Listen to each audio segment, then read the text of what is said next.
मैं आपसे रिक्वेस्ट करती हूँ कि अगर आप हमारे चैनल पे नए हैं तो कृपया हमारे चैनल को सब्सक्राइब करें, बेल आइकन को, ताकि जो भी वीडियो हम अपलोड करें उसका नोटिफिकेशन आपके पास समय से पहुंचे।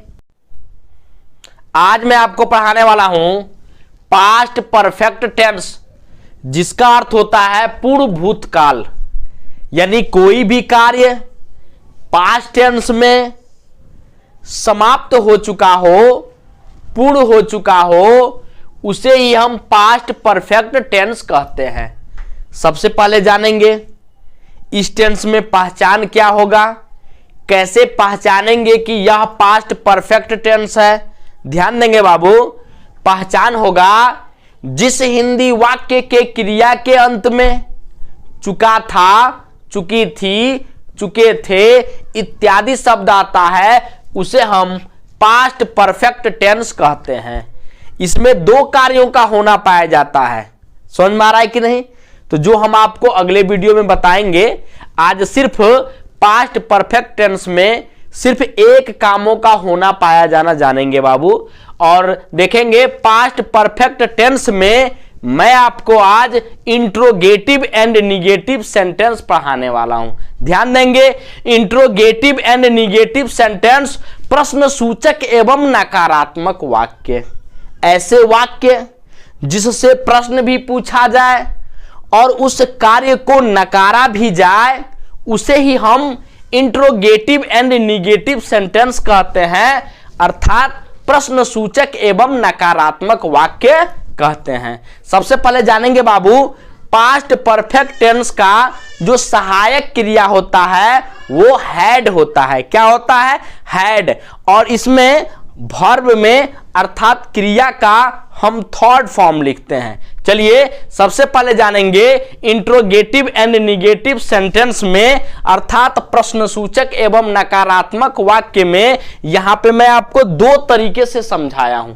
पहला, अगर वाक्य में प्रश्नसूचक शब्द क्या पहले आए तो, यानी इंट्रोगेटिव एंड निगेटिव सेंटेंस है, और उस समय अगर वाक्य में प्रश्नसूचक शब्द क्या पहले आए तो क्या रूल होगा, और अगर वाक्य में प्रश्नसूचक शब्द बीच में आए तो क्या रूल होगा। सबसे पहले बाबू जानेंगे नोट नंबर 1, अगर वाक्य में प्रश्नसूचक शब्द क्या पहले आए तो इसका क्या रूल होगा, हिंदी से इंग्लिश में क्या करने के लिए, ट्रांसलेट करने के लिए। ओके, रूल देखेंगे। सबसे पहले देखेंगे इस टेंस की सहायक क्रिया हम हैड का प्रयोग करेंगे। एक वचन हो तब भी हैड, बहुवचन हो तब भी हैड, आई हो तब भी किसका प्रयोग करेंगे बाबू, हैड का प्रयोग करेंगे। ओके, उसके बाद से आपका क्या हो जाएगा, सब्जेक्ट हो जाएगा अर्थात कर्ता हो जाएगा। ओके, उसके बाद से आप किसका यूज करेंगे, नॉट का यूज करेंगे। उसके बाद से वर्ब का थर्ड फॉर्म यानी क्रिया का तीसरा रूप लिखना है, और उसके बाद से आपको ऑब्जेक्ट लिखना है अर्थात कर्म लिखना है। उसके बाद से अदर्स लिखना है, और उसके बाद से आपका क्वेश्चन मार्क हो जाएगा। यहां पे अदर्स, अदर्स का मतलब अन्य है। ओके, ध्यान देंगे बाबू। सबसे पहला सेंटेंस आपका है, क्या रीमा अपना पाठ याद नहीं कर चुकी थी। ओके, इस सेंटेंस में देखिए प्रश्नसूचक शब्द क्या भी आया है, और इस कार्य को नहीं के द्वारा क्या किया जा रहा है, नकारा जा रहा है।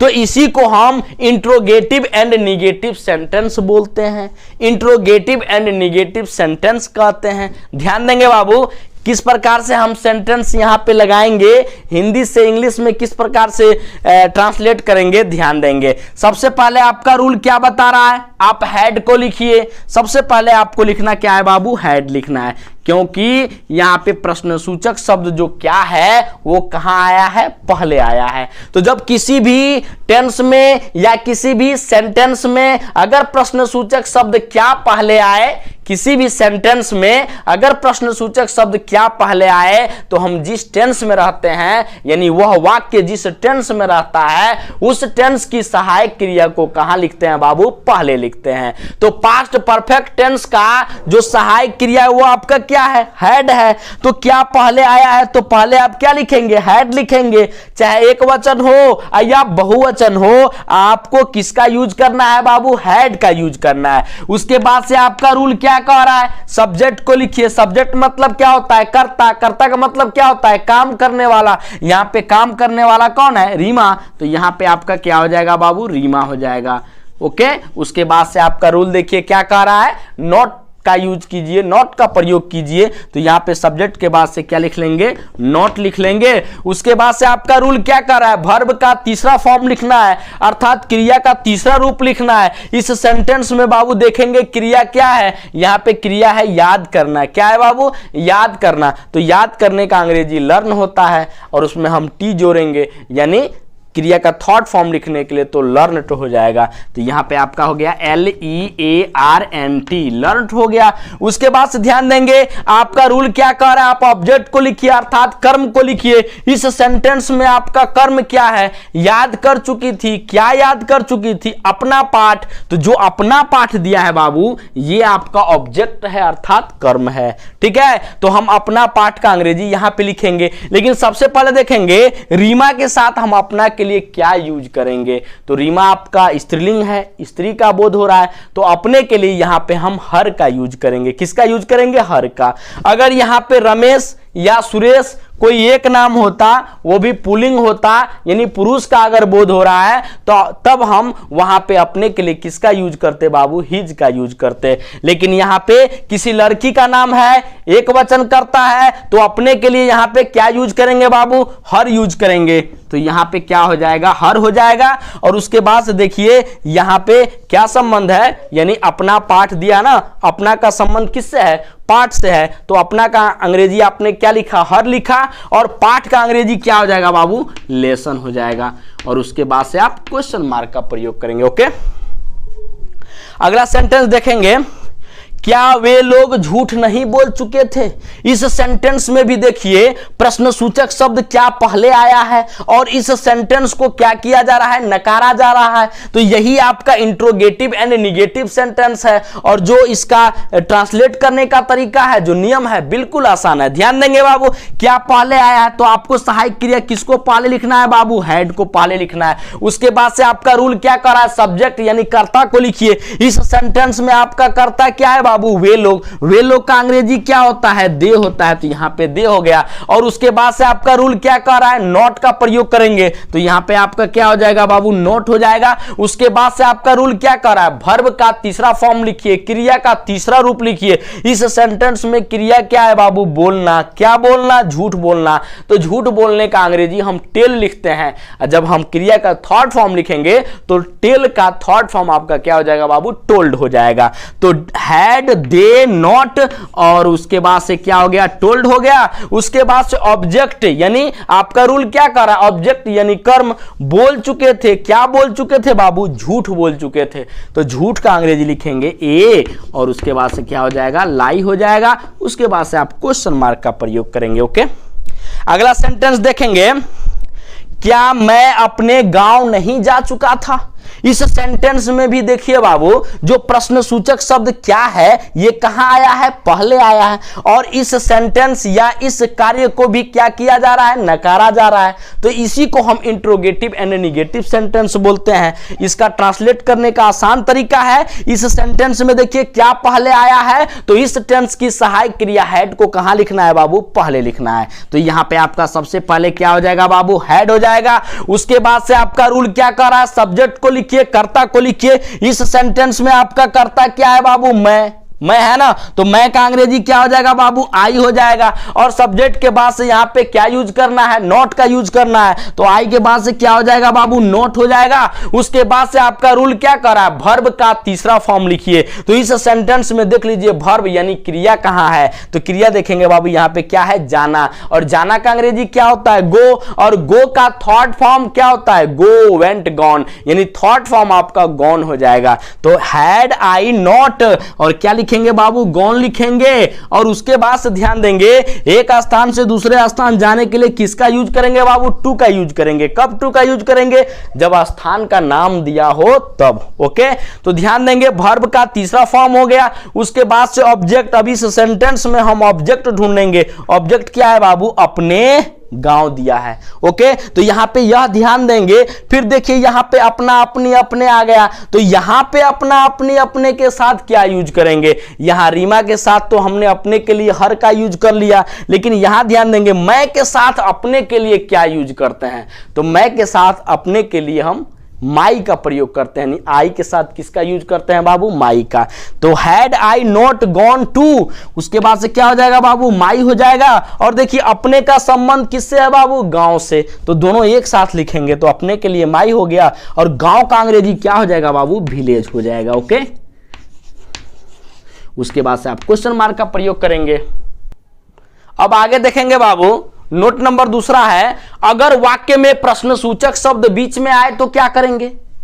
इंट्रोगेटिव एंड नेगेटिव सेंटेंस है, और अगर वाक्य में प्रश्नसूचक शब्द बीच में आ जाए, क्या, क्यों, कब, कैसे, कहां, कितना, कितनी, कितने, कौन, ये प्रश्नसूचक शब्द अगर किसी भी सेंटेंस में बीच में आ जाए और वह सेंटेंस आपका इंट्रोगेटिव एंड नेगेटिव सेंटेंस हो, तो आप क्या करेंगे। रूल देखेंगे बाबू, सबसे पहले हम क्या करेंगे, क्वेश्चन वर्ड को लिखेंगे, यानी जो प्रश्नसूचक शब्द उस सेंटेंस में कहां दिया है बाबू, बीच में दिया है, तो उस बीच वाले जो शब्द है यानी क्वेश्चन वर्ड जो है यानी प्रश्नसूचक शब्द है, उसकी अंग्रेजी हम कहां लिखेंगे बाबू, पहले लिखेंगे। उसके बाद से सब्जेक्ट के अनुसार आपका क्या यूज हो जाएगा, हैड का प्रयोग कर लेंगे, क्योंकि आप पास्ट परफेक्ट टेंस में है ना, तो ओनली आप हैड का यूज करेंगे, चाहे एक वचन हो चाहे बहुवचन हो, आपको किसका यूज करना है, हैड का यूज करना है। और उसके बाद से आपको सब्जेक्ट लिखना है अर्थात कर्ता लिखना है, और उसके बाद से इंट्रोगेटिव एंड नेगेटिव सेंटेंस है, तो सब्जेक्ट के बाद से क्या यूज करेंगे बाबू, नॉट का यूज करेंगे।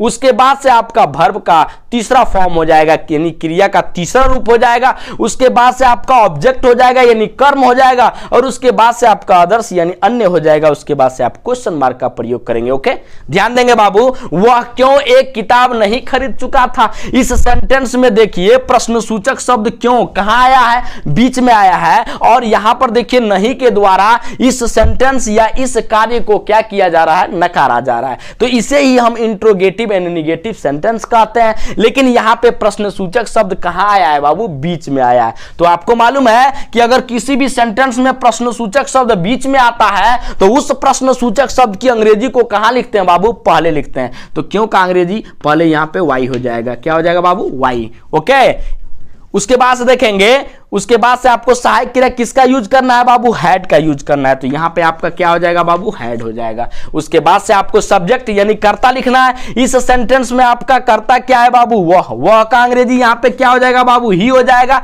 उसके बाद से सब्जेक्ट के बाद से क्या यूज करना है, नॉट का यूज करना है, तो ही के बाद से क्या हो जाएगा बाबू, नॉट हो जाएगा। और उसके बाद से वर्ब का तीसरा फॉर्म लिखना है यानी क्रिया का तीसरा रूप लिखना है, तो इस सेंटेंस में देख लीजिए कि क्रिया आपका क्या है बाबू, खरीदना, और खरीदना का अंग्रेजी क्या होता है, बाई होता है, और बाई का थर्ड फॉर्म क्या होता है, बाट होता है। तो वाई, हैड, ही, नॉट, उसके बाद से क्या हो जाएगा बाबू, यहां पे बाट हो जाएगा।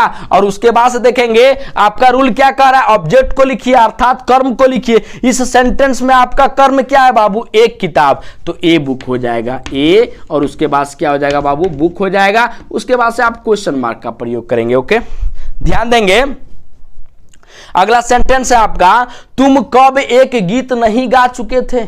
इस सेंटेंस में भी देखिए प्रश्नसूचक शब्द कब बीच में आया है, और इस कार्य को या इस वाक्य को क्या किया जा रहा है, नहीं के द्वारा नकारा जा रहा है, तो इसे ही हम इंट्रोगेटिव एंड नेगेटिव सेंटेंस कहते हैं। और यहां पे ध्यान देंगे, यहां पे प्रश्नसूचक शब्द कहां आया है, बीच में आया है, तो इस प्रश्नसूचक शब्द की अंग्रेजी को हम कहां लिखेंगे बाबू, पहले लिखेंगे। तो यहां पे सबसे पहले आपका कब का अंग्रेजी व्हेन हो जाएगा, क्या हो जाएगा, व्हेन हो जाएगा। और उसके बाद से सहायक क्रिया यूज करेंगे, यानी क्वेश्चन वर्ड आपका हो गया, उसके बाद से सहायक क्रिया यूज करेंगे, सहायक क्रिया आपका क्या होगा बाबू, हैड होगा, तो यहां पे आप क्या लिखेंगे, हैड लिखेंगे। उसके बाद से आपका रूल क्या करा, सब्जेक्ट यानी कर्ता को लिखिए। इस सेंटेंस में आपका कर्ता क्या है बाबू, तुम है, और तुम का अंग्रेजी क्या हो जाएगा, यहां पे यू हो जाएगा। उसके बाद से आपको किसका यूज करना है, नॉट का यूज करना है, तो यू के बाद से क्या हो जाएगा बाबू, नॉट का यूज हो जाएगा। उसके बाद से वर्ब का तीसरा फॉर्म लिखना है, क्रिया का कौन सा फॉर्म लिखना है, तीसरा फॉर्म लिखना है। तो इस सेंटेंस में देखेंगे क्रिया क्या है, गाना, गाना का अंग्रेजी क्या होता है, सिंग, और सिंग का थर्ड फॉर्म क्या होता है, संग, SUNG। तो यहाँ पे आपका SUNG संग हो जाएगा। उसके बाद से आपका रूल क्या कह रहा है, ऑब्जेक्ट को लिखिए अर्थात कर्म को लिखिए। गा चुके थे, क्या गा चुके थे, एक गीत गा चुके थे। समझ में आ रहा है कि नहीं? तो जो आपका ऑब्जेक्ट है वो क्या है, एक गीत है। तो यहाँ पे आपका ए हो जाएगा और गीत का अंग्रेजी क्या हो जाएगा बाबू, गीत का अंग्रेजी आपका सॉन्ग हो जाएगा, SONG सॉन्ग हो गया। उसके बाद से आप क्वेश्चन मार्क का प्रयोग करेंगे। ओके, ध्यान देंगे बाबू। अगला सेंटेंस आपका है, मैं क्यों तुम्हारी मदद नहीं कर चुका था। अब इस सेंटेंस में देखिए प्रश्नसूचक शब्द जो क्यों है कहां आया है, बीच में आया है और यहां पे नहीं के द्वारा इस सेंटेंस या इस कार्य को क्या किया जा रहा है, नकारा जा रहा है।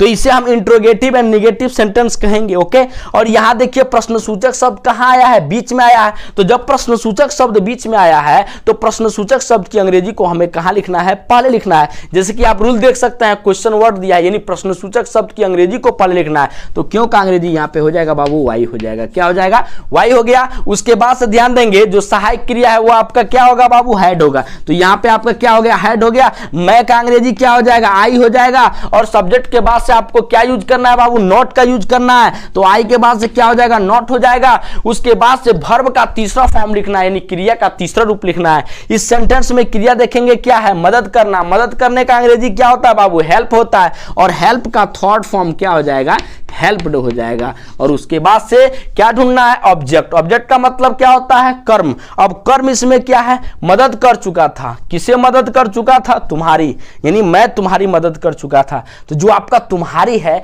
ये आपका ऑब्जेक्ट है। तो यहां पे आप क्या लिखेंगे बाबू, यू लिखेंगे और उसके बाद से आपका क्वेश्चन मार्क हो जाएगा। ओके।